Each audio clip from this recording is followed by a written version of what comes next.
Bueno, muy buenas tardes a todos y todas. Espero que hayan descansado el lunes y vamos a la clase de hoy. Hoy vamos a terminar el tema uno de la unidad uno, qué es la filosofía.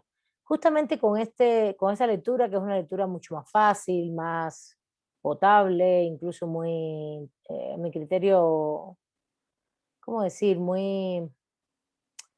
Es, eh, em,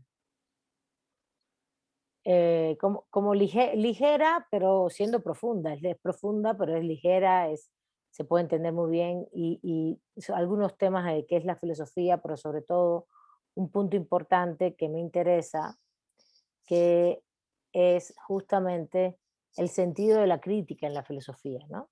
El sentido de la crítica en la filosofía. Recuerden que hemos visto los temas que trabajan, las ramas de la filosofía, el origen histórico de cómo se dio todo este proceso de pensamiento, de esos tres grandes momentos que es el mundo grecolatino, el mundo medieval y el europeo y el mundo renacentista moderno.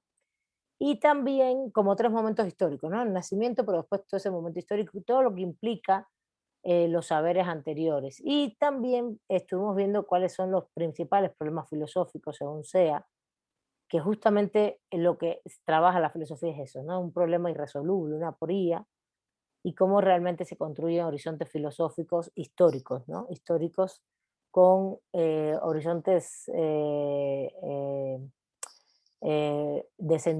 significados de sentido filosófico.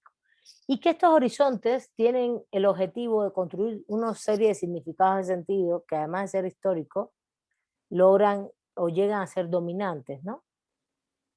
Por ejemplo, y les puedo poner ya ejemplos en el derecho, ¿no?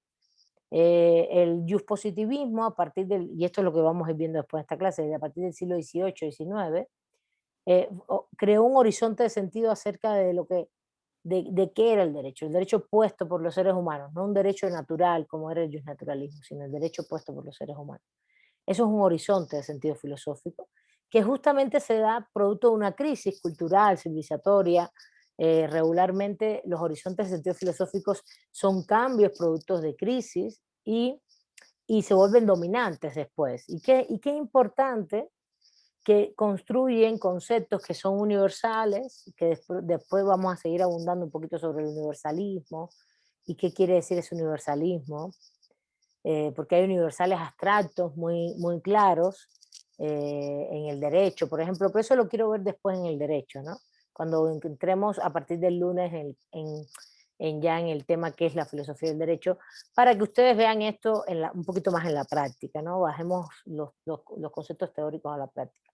En este sentido, construye una serie de universales abstractos, pero evidentemente, además de universales abstractos, hay un proceso de construcción en los horizontes de sentido filosóficos, si son históricos, también hay un proceso de construcción, de universalización o de totalidad, pero es histórica.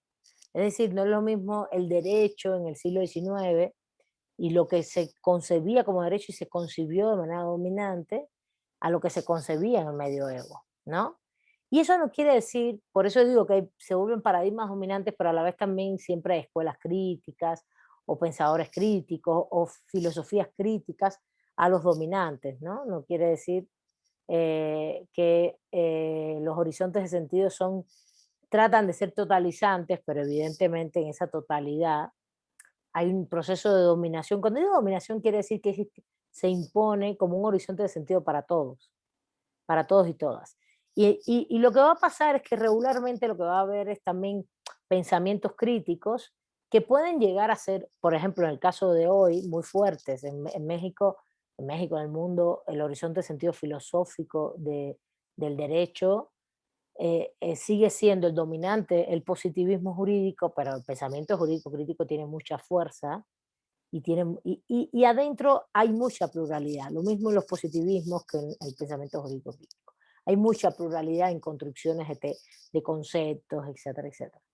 Pero bueno, de eso vamos a hablar con más fuerza en filosofía del derecho, pero quiero que entiendan bien estos temas, que al final hay sumas de conocimiento, realmente ningún pensamiento jurídico crítico va a desdeñar a la norma positiva, por ejemplo, que es tan importante estudiarla y los conceptos que ella implica, pero va a entender que el derecho es mucho más que esa norma, ¿no? Entonces ahí hay y evidentemente ahí vamos a tener un horizonte de sentido y un concepto del derecho muy diferente a los que son positivistas, pero no vamos a desdeñar todo lo que los positivistas dicen, para nada, nos parece importante lo que ellos plantean y vamos tomando de ello lo que nos interesa, esa es la suma de conocimientos, ¿no?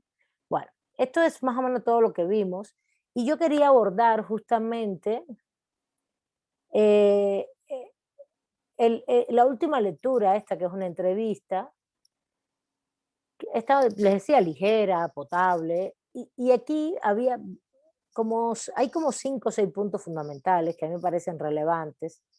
Eh, Quisiera preguntarles si quieren ustedes hablar, yo les daría la palabra si quieren decirme cuáles fueron algunos puntos que ustedes vieron una vez que leyeron la lectura y ya después yo retomo toda la lectura y hacemos un cierre de este tema. Pero hay para mí como unos 6 puntos fundamentales en esa lectura que tienen que ver con qué es no es qué es la filosofía, sino cuáles son los problemas filosóficos y cómo se tratan, ¿no? Si lo hicieron, por supuesto. Si quieren participar, me dicen, si no, me voy yo, pero ustedes me dicen. ¿Alguien quiere participar en esta lectura? Es la entrevista entre Brian McGee y, ahora te doy la palabra, Ricardo, y Isaías Berlín. Isaías Berlín. Adelante, Ricardo, vamos. Hola maestra, compañeros, buenas tardes. Pues la lectura, como usted dice, es un texto sencillo de leer, no es tan complicado o enredado, a pesar de ser de temas filosóficos, es como de introducción a. Y la entrevista pues resultó ser muy interesante. Primeramente menciona que por qué hay gente que no se interesa en estudiar filosofía o por qué no se le toma con tanta seriedad y responde que pues puede resultar a veces incómodo el estudiarla para quien se dedica a eso, pues hace cuestionarse a uno mismo muchas cosas, lo saca de su zona de confort, le hace cuestionarse sus metas, su manera de vivir, los pensamientos que ya están impuestos, como usted menciona, que eso puede a veces llegar a ser fuente de infelicidad para algunos, el conocer la realidad de las cosas que puede generarles eso, y que básicamente la filosofía pues, trata de, mediante el pensamiento crítico, dar una respuesta a una pregunta que no tiene respuesta, y pues trata de desentrañar sus elementos para dar más o menos una respuesta plausible, que quizás pueda ser real, que muchas veces resulta en el futuro ser así, que, que muchas veces los pensamientos filosóficos son acertados, mas no se pueden comprobar en esta era, por así decirlo, y que muchas veces también algunas ciencias eran consideradas filosofía, como ahorita la filosofía no es considerada tal vez una ciencia exacta, en algún momento la astronomía, por ejemplo, fue considerada pensamiento filosófico. Bueno, es lo que tengo ahorita a la mano, y si gusta sigo buscando otros apuntes porque tengo otra libreta con otros. Pues búscalos. A ver, el primer punto es el cuestionamiento en la filosofía, ¿no? El cuestionar de la filosofía y que eso a veces nos molesta porque justamente la reflexión filosófica es esa, cuestionar cosas, ¿no?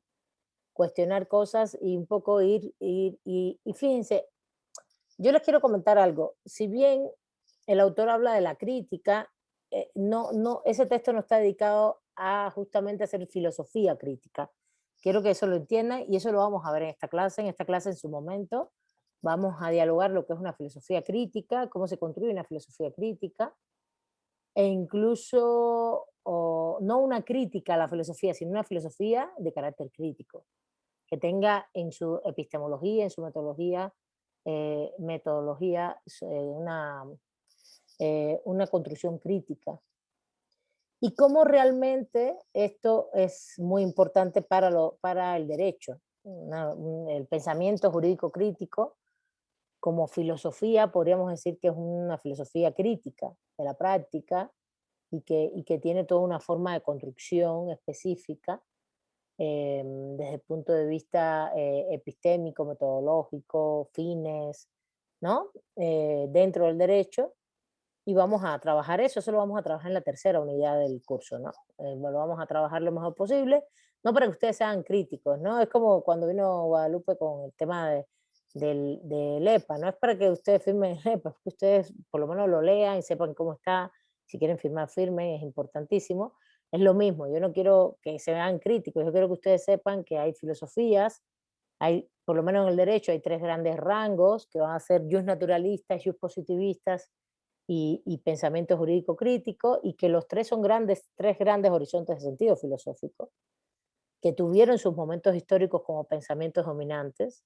Bueno, el jurídico crítico no llega a tener un momento histórico, es hoy como muy, es además emergente, pujante y crítico frente al positivismo, y que nos cambia los horizontes de sentido y conceptualizaciones sobre lo que pensamos en el derecho. No solamente de lo que creemos que el derecho es, sino cómo se construye, cómo se aplica, cómo se crea, todo esto, ¿no? Entonces, entonces, el autor no habla de ese tipo de crítica, habla de que el problema filosófico fundamental sigue siendo, como dice Ricardo, problemas irresolubles, las aporías, y que justamente es una actividad, voy a complementar yo, que no lo dijo Ricardo. Él decía, es como, creo que quien lo plantea es Heidegger, que la filosofía es una actividad, es la reflexión constante, es una actividad filosófica. Estos son conceptos fundamentales que van a ir al examen, estén atentos, atentas. No hay que saberse las cosas de memoria, sino tratar de comprender lo que hemos ido enfatizando en las clases, que son los conceptos fundamentales que me interesa también que después analoguemos y traslademos al derecho. Entonces, el problema fundamental de la filosofía es resolver esos problemas, por tanto te lo tienes que cuestionar todo. Y por eso sales del confort, ¿no? Y es incómodo, porque te cuestionas muchas creencias, como decía Ricardo, te cuestionas cosas que a lo mejor tú estás tranquilo viviendo como vives. Y les voy a comentar algo que dijeron en el grupo de la UNAM, decía, bueno, entonces hay que cuestionarlo todo el tiempo, como que uno vive, qué incomodidad, ¿no? Digo, no, tampoco. Estamos hablando de la actividad filosófica, estamos hablando de una actividad que puede ser profesionalizante, como es el hacer filosofía, ser académico, investigador, pero también estamos hablando de que también puede ser cotidiana. eh, el hecho de preguntarte si las cosas que te han inculcado en materia de valores, en materia de qué somos o cómo debemos ser, están bien, ¿no? O, o son válidas, o son correctas, o deben ser así. Y esto es importante, eso es importante, porque un poquito también el autor va por ahí, por esa lógica de lo cotidiano, que a mí me parece muy válido. Creo que algunos, no sé si fue en esta clase o en la otra de la UNAM, que ya se me empiezan a superponer las clases, decían que le parecía muy interesante que hablaran del cuestionamiento de las creencias, ¿no? Y justo de que era como un parricidio, ¿no? Romper con el parricidio no es que mates a tus padres, evidentemente que es el concepto, pero sino es matar un poco esa creencia en la cual te nutriste toda la vida, pero no estamos hablando de una totalidad, puede ser que tu formación familiar sea buenísima y no hace falta nada de eso, pero también hay cosas, evidentemente, a ver, pueden ser muy buenas, pero nuestros padres no piensan igual que nosotros, ni nosotros pensamos igual que nuestros padres. Es un tema histórico eso. No es un tema de que ellos piensan de una manera y yo quiero ir por otro lugar, ¿entiendes? Que a mí no es un tema de valores buenos, o que está bien o está mal. Es un tema que es una lógica que tiene que ver con la historia. Mi padre tiene 81 años, cumple este año 82, yo tengo 46.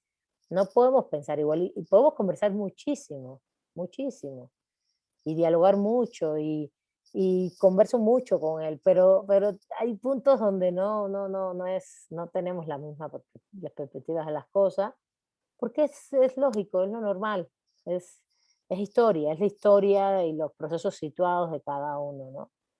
Bueno, entonces ya te vuelvo a dar la palabra, Ricardo. Yo solamente el punto este que tocaste lo profundicé y ya lo terminé. Te sigo dando la palabra para que comentes y si tienes más temas. Pues nada más, ya faltaba muy poco, es que lo anoté en otro lado. Pues habla de los derechos naturales, que le preguntan que como si alguien se pregunta qué es un derecho, que tal vez no sepa qué responderle, qué es. Entonces dice lo mismo, la misma fórmula, que hay que desentrañar las cosas. Primeramente saber qué es un derecho, qué es naturaleza, y después saber qué es un derecho natural. Y hace también mención a el derecho que tenían antes los reyes, el derecho divino, el cual fue dominante mucho tiempo y que era siquiera considerado una blasfemia si alguien se preguntara el por qué tenían ese poder, si era cierto que Dios se los había dado o no. No, eso ni siquiera era cuestionable en ese momento. Era ilógico pensar eso. Sí, muy bien. Y Justamente, sí, sí, adelante, sí, sí. no, bueno, después ya menciona algo del léxico de las palabras que pueden ser el lenguaje puede ser hechizante, que puede ser utilizado, pues, por ejemplo, como lo utilizaron los nazis, también menciona, que puede ser las palabras pueden crear hechizos en las personas, dice, depende cómo las utilicen. Muy bien. Y depende de sí, de los significados y sentidos que se les dé también. Ahorita vamos a hablar de eso. ¿Algo más? ¿Alguien quiere comentar algo más? Estoy apuntando aquí los temas. Yo tengo aquí ya los temas apuntados fundamentales de la lectura, ¿no? Ya Ricardo tocó otro más que es muy importante. A ver, si alguien quiere comentar, ¿quieres comentar Luis Robert y Beth? O Luis Robert, a ver, Sí, profesora. pero abrieron los dos a la vez el... Ivette, ¿quieres comentar algo? Espérame, un momentito, Luis Roberto. Ivette Martínez. Bueno, Luis Roberto, adelante. Sí, sobre lo que mencionaba, compañero, creo que cuando el ser humano critica más o se interesa más por algún tema, alguna aporia, algún problema, siento que va como descubriendo, le va agarrando un sentido, una comprensión diferente, ¿no? Entonces yo siento que, bueno, sí, yo le entendí el texto que mientras más estudie lo que uno no sabe o quiere, lo que uno quiera aprender o descubrir, creo que puede comprender mejor en dónde está, ¿no? Algo así. Ok, pero no solo, fíjate, no solo estudiarlo, sino cuestionarte los conceptos que te dan. Por ejemplo, si yo te doy un concepto, de hecho es una de las cosas de base de esta clase. Esta clase es no dar conceptos definitivos, sino dar posiciones filosóficas sobre cosas que ustedes vayan estudiando y viendo, que eso a lo mejor lo podemos asemejar a lo que estás diciendo como estudio, para nosotros armarnos una idea sobre las cosas e ir armando nuestro criterio, ¿no? Y no quedarnos con conceptos únicos, por ejemplo, ¿no? Esto es así única y exclusivamente. Una cosa es lo que dicen las leyes y no estamos hablando de eso. De eso hablaremos en filosofía del derecho después a ese nivel de dimensiones que hay, ¿no? La filosofía, la teoría, la dogmática jurídica, que es la ley. Ya hablaremos de eso, que son diferentes niveles y escalas, ¿no? De reflexión del derecho. Pero en caso filosófico es más bien cuestionarte como cosas muy dadas, como que el derecho es un conjunto de normas establecidas por el Estado, por ejemplo. Bueno, pues ¿es solamente eso o es mucho más que eso? ¿No? Un concepto que nos dan siempre. Disculpe, disculpe. Eh, entonces, esa es la idea, ¿no? Y justamente después de este punto, que es eso, la actividad filosófica, esto es importante, ¿cuál es la actividad filosófica? Ese cuestionamiento, ¿no? ¿Qué se hace en esa actividad filosófica? Argumentar. Y ahí voy al segundo punto que Ricardo nos puso en la mesa, que está muy bien, que es el tema del lenguaje. La filosofía argumenta, con la filosofía argumentamos todo el tiempo. Esto es muy importante porque por eso es que, por ejemplo, uno de los problemas serios que tienen programas de estudios de ustedes, que ustedes ven argumentación jurídica en cuarto, y ven filosofía en séptimo, ¿no? Cuando argumentación debería estar en octavo, detrás de esta materia. Porque justo argumentación es como si fuera, es, es como una rama, vamos a decirlo así, de la filosofía del derecho, que es todo el proceso que cuando uno hace ese cuestionamiento filosófico, es que se pregunta cosas, una de las líneas fundamentales, acuérdense que preguntarse cosas también tiene que ser qué es un derecho humano, qué es el derecho humano al agua, y no solamente la respuesta tiene que estar en las normas nos dan respuestas, pero las normas jurídicas están llenas de conceptos que si no sabemos los contenidos o no sabemos interpretarlos e incluso darles contenido suficiente, no vamos a poder construir una demanda. Las construcciones de demanda tienen contenidos sustanciales, no es un tema solo de saber el artículo, ni mucho menos. Esa es la parte formal, o saber el procedimiento, que son las fases, esa es una parte formal importante, pero tú tienes que saber argumentar. Y la saber argumentar no es decir, ay, es que se violó el artículo tal, no, es saber construir enunciados lógicos, coherentes, donde tú vas dando elementos, por ejemplo, sobre tu caso. Eso es argumentación jurídica. Y la argumentación jurídica parte de la filosofía del derecho, porque justamente la filosofía del derecho te da como las herramientas sustanciales de contenidos, argumentos, sobre todo de contenidos, ¿no? ¿Qué es un derecho humano? ¿Quiénes son los sujetos de derechos humanos? ¿Qué bienes se protegen? ¿Qué tipo de bienes son? ¿Qué implican esos bienes? Y todo eso después se va reflejando en las normas. No es que de la norma viene lo primero, no, lo primero viene la reflexión. Y justamente lo que queremos poner en las normas después. Entonces, ese proceso argumentativo es muy importante y tiene que ver con el lenguaje, pero el lenguaje no es decir, Milay está impartiendo clases, o el lenguaje no es, por ejemplo, Héctor está recibiendo la clase de filosofía del derecho, o Liliana está presente en la clase de filosofía del derecho. Bueno, eso es una articulación discursiva bien hecha, ¿no? Los estudiantes de filosofía del derecho del, de séptimo semestre de Cuautepec son tantos. Bueno, son enunciados discursivos bien realizados. Eso es importante, esa es la parte formal, ¿no? O los estudiantes por ejemplo, en la UACM existe una licenciatura en Derecho que tiene 1.853 estudiantes. Bueno, es un enunciado, incluso fáctico, que con comprobarlo y saber más o menos cuántos estudiantes tenemos inscritos, tenemos ese enunciado. Y tiene un enunciado lógico, ¿no? Es lingüístico. El tema es que en la filosofía nos interesa mucho los significantes de sentidos. Cuando tú dices los estudiantes de la Universidad Autónoma de la Ciudad de México de la licenciatura en Derecho son 1.853 en cantidad, estás diciendo que hay una cantidad de personas que están dentro de la categoría estudiantes y son estudiantes ¿por qué?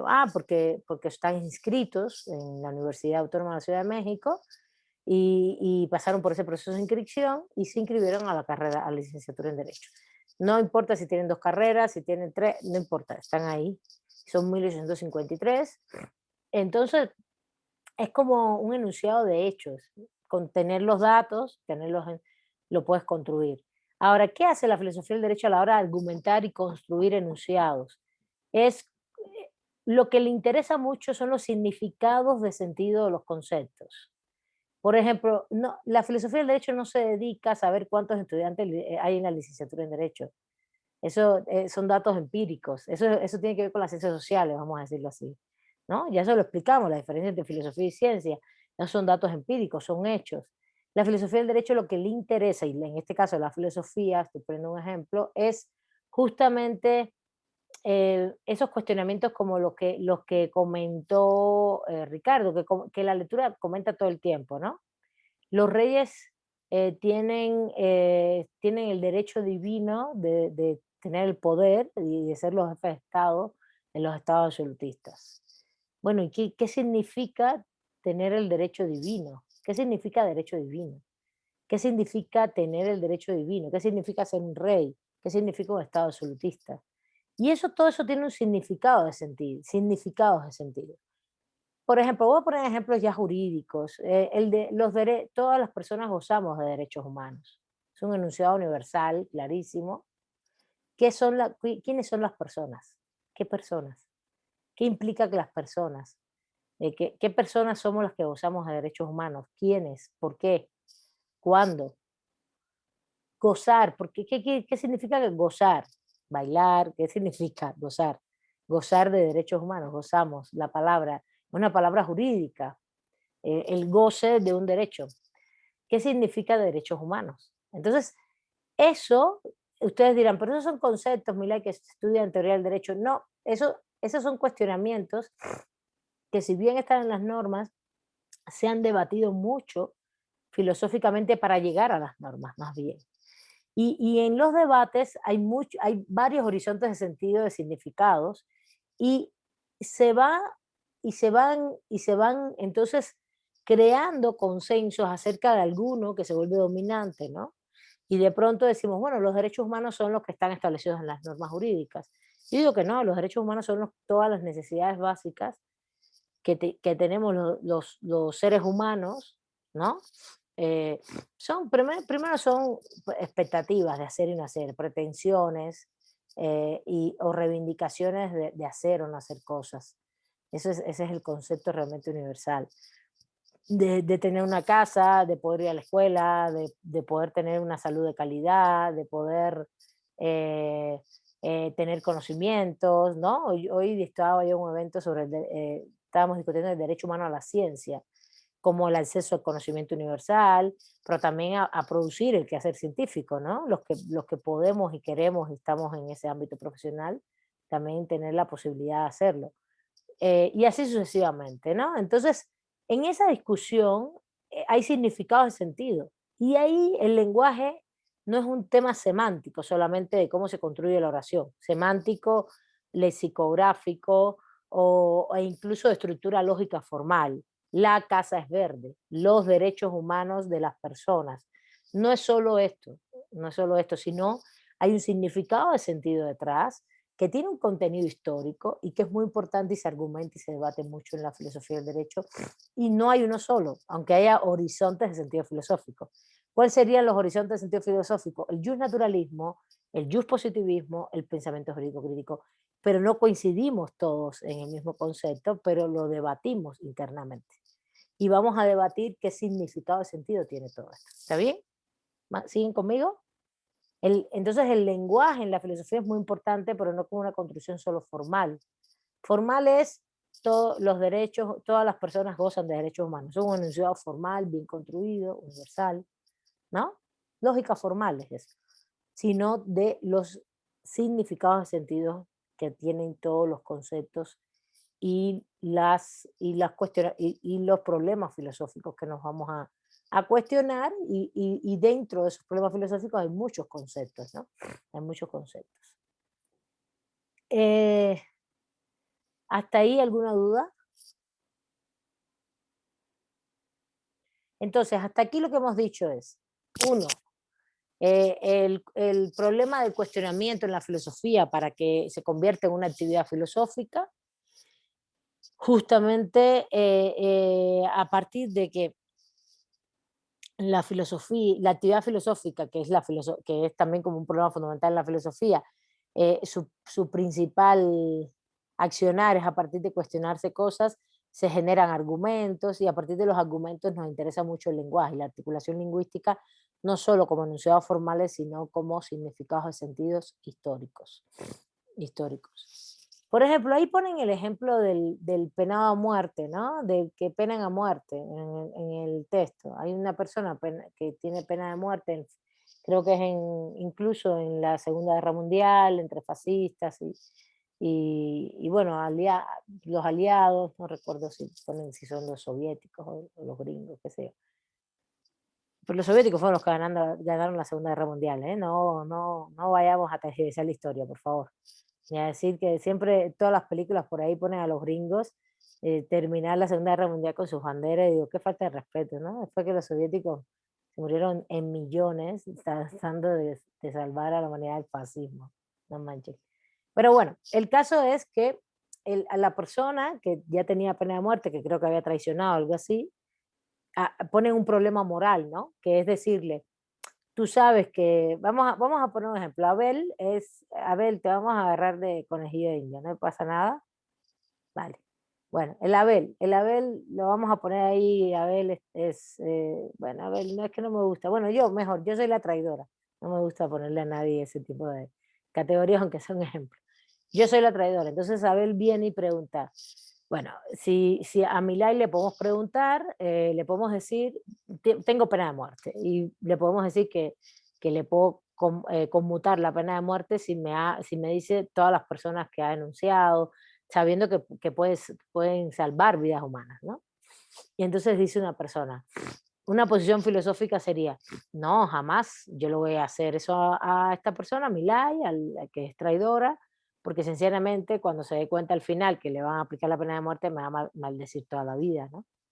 Entonces, eso es una posición filosófica de valores universales, ¿no? Dice el autor, que tiene que ver mucho con una cuestión más de no mentir, ¿no? No mentir y menos a una persona que va a sufrir la pena de muerte y es bastante como dogmática, ¿no? Nunca mentir porque al final te va a maldecir y cómo le vas a prometer algo que no puedes cumplir, como de valores morales universales, que están bien, yo no estoy diciendo que está mal, dogmático no quiere decir que esté mal, sino que es fijo, que no cambia, que son como valores bastante asentados desde el punto de vista de la humanidad, ¿no? A ver, eso no quiere decir que no haya gente que mienta, hay mucha gente que miente, pero me refiero a un valor que está establecido como universal, donde la mayoría de las personas decimos, bueno, no mentir, porque y menos una persona que está en pena de muerte. Y el otro punto de vista filosófico sería el pragmático. Justamente son dos posiciones filosóficas completamente diferentes. Que es decir, no, sí, no importa, no pasa nada con estos valores, porque realmente em, no es tan importante que le digamos eso porque vamos a salvar muchas vidas humanas, ¿no? Y es una posición pragmática, utilitaria, que de hecho es una posición epistémica anglosajona, que tiene mucho que ver con lo que es más útil a la sociedad, es lo que tiene que prevalecer. Y eso te está dando la medida, y ¿por qué les pongo el ejemplo y se lo retomo? De que hay no solo que hay horizontes de sentido diferentes, no solo horizontes de sentido, sino dentro de los horizontes de sentido diferentes posiciones en las cuales asumir ante un problema y una solución. Y eso también te habla de diferentes como filosofías, ¿no? Filosofías que no son solo cotidianas, no tienen solamente que ver con valores, sino con posiciones epistémicas y metodológicas a la hora de construir el conocimiento. Eso es un otro punto que me interesaba abordar. Eh, bueno, ya terminamos mucho de y eso quiere decir que los significantes de sentidos que tenemos las personas y los grupos son diferentes cada vez, son diferentes, pero que están basados en conocimientos más de grupos, grupales, sociales, históricos. No crean que, no crean que los significados de sentido son solamente individuales. Es verdad que los valores morales son individuales, los valores morales es una redundancia, la moralidad puede ser individual, pero también es colectiva. Eso se lo he dicho varias veces y lo impartí en Legalidad Social de Derecho. La moral no solamente es de cada uno de nosotros respecto a lo que está bien, lo que está mal, sino también hay un proceso de construcción colectiva. Y hay un proceso de consensos colectivos, ¿no? Por ejemplo, hoy es un consenso colectivo el no matar, por ejemplo, el, el, el respetar la vida, ¿no? Cada vez hay menos países que tienen la pena de muerte en sus derechos, o si la tienen no la aplican, como que sí, cada vez vamos avanzando más hacia esa línea de consensos construidos históricamente con respecto a determinadas cuestiones, por ejemplo, jurídicas, ¿no? Bueno, y por último, no sé si alguien tiene algún tema más, yo tengo, bueno, ya creo que ya comenté, antes de darle las palabras, el tema de las preguntas empíricas y filosóficas, ¿no? Ya había dicho, por ejemplo, la construcción de un enunciado como los estudiantes de la facultad. ¿Cuántos estudiantes hay en la Facultad de Derecho o en la licenciatura en Derecho de la UACM, ¿no? Eso es una pregunta empírica y ya se los había comentado bien, ¿no? Y justamente la respuesta no es una respuesta filosófica, es una respuesta de hechos empírica, mientras que la pregunta filosófica va a tener que ver con justamente esa articulación lingüística de significados de sentidos históricos y de argumentación sobre un problema filosófico, que son muchos. ¿Qué es el derecho? ¿Qué son los derechos humanos? ¿Qué es la justicia? ¿Qué es el derecho humano al agua, por ejemplo? ¿Qué es el derecho a la vida? Eh, Porque son justo todas esas reflexiones las que nos van a permitir construir, con reflexiones filosóficas, nos van a permitir construir y ser mejores juristas. Nosotros no estamos haciendo esto por el placer de reflexionar, no más. Esto es lo que nos va a dar los elementos y los argumentos para ser mejores juristas. Eso es importante que lo sepan. ¿Está bien? Disculpen, se oyó un ruido, ¿verdad? ¿Se oyó un ruido o no? Soy yo un teléfono, profesor. Sí, el mío. Disculpen, me están llamando, pero el problema es que como el teléfono está conectado a la computadora, eh, no, disculpen, siempre se escucha aquí adentro, ¿vale? Disculpen. Alguien que no se entera con una clases, evidentemente, en fin. Y como quiere que sea, siempre quién va a ser, el banco, Telcel. A mí nadie me llama, nosotros no usamos teléfono, es que nadie, yo no llamo a nadie casi ya. Nosotros es WhatsApp, así, mandas un audio rápido. ¿Para qué estar hablando tanto? Bueno, ¿quién será? Pues eso. Bueno, entonces, mm, y por último, me parece muy interesante el último punto que trabaja el texto, que es si la filosofía nos da la respuesta a todos y nos guía para la vida. Mucho cuidado con esto, mucho cuidado, porque si no, no nos genera un problema ahí a los que, no solo los que hacemos filosofía, sino también que nos interesa, sino también, eh, a ver, yo sí creo que la gente lee autores y autoras y les van conformando una serie de horizontes de sentido, ¿eh? Sí lo creo fehacientemente. Por ejemplo, me acuerdo un estudiante que de ustedes que teníamos en las primeras generaciones. Muy interesante porque él estaba convencido de que los seres humanos eran malos por naturaleza, no por haber leído solo a Thomas Hobbes, sino también porque había leído mucho a Nietzsche, a Friedrich Nietzsche. Entonces decían, no, no, es que somos malos, somos personas que no merecemos no sé qué, y que al final y tenemos que ir conformando. Me acuerdo de ese argumento y yo me quedé así, digo, pero porque te has leído a Nietzsche completo, piensas así. Incluso yo habría que ver hasta qué punto, porque interpretó bien a Nietzsche. No, no, no es que el de malo por naturaleza es Thomas Hobbes, pero me acuerdo, porque fue hace muchos, ya se fue hace unos cuantos años. Y me daba gracia porque como que se identificó entre su historia de vida, de dónde venía, qué había hecho, qué le habían pasado en su vida las cosas. Él se identifica estos autores y lo va reflejando para él en su propia visión de lo que el derecho es también. Esto es impresionante. Entonces hay que tener mucho cuidado. Por eso en la actividad filosófica de cuestionarnos lo que nos dicen e incluso de leer un texto y de cuestionarnos lo que el texto afirma también. Sobre todo en materia ética y en materia así de contenido de lo profundo, ¿no? De la toma de decisiones en la vida, ¿no? Entonces, bueno, y yo sí creo que sí la filosofía hace estos procesos como de cierta guía, o los escritos filosóficos, ¿no? Tipos de escritos filosóficos, las reflexiones filosóficas. Cuando uno lee textos y textos y autoras y autores, les va conformando una serie de ideas. Y sí, más que una guía de comportamiento, em, eh, más de decirnos qué debemos hacer, yo creo que te va haciendo conciencia, que es lo que dice el autor y me parece muy bien, y te da elementos para que cada cual responsablemente asumamos una posición en la vida sobre algo, ¿no? O sobre las cosas.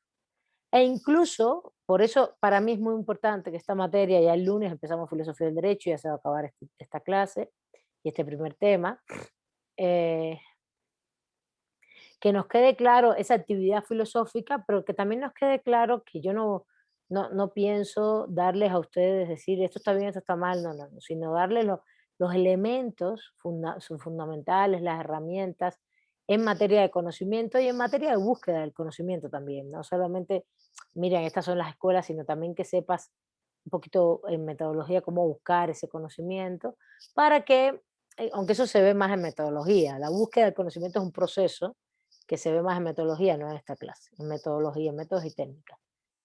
Pero la idea es que ustedes tengan esas herramientas y puedan acceder a la información y con sus propias experiencias de vida, porque nadie está aquí exento de una experiencia de vida individual, personal y colectiva en su entorno, de ir aupando no solo conocimientos, sino conformando ideas propias sobre cómo actuar en el derecho, porque para eso es la materia, para que ustedes sean mejores juristas, no es para que reflexionamos aquí en la idea de la idea, la cosa del ser, estar, el derecho.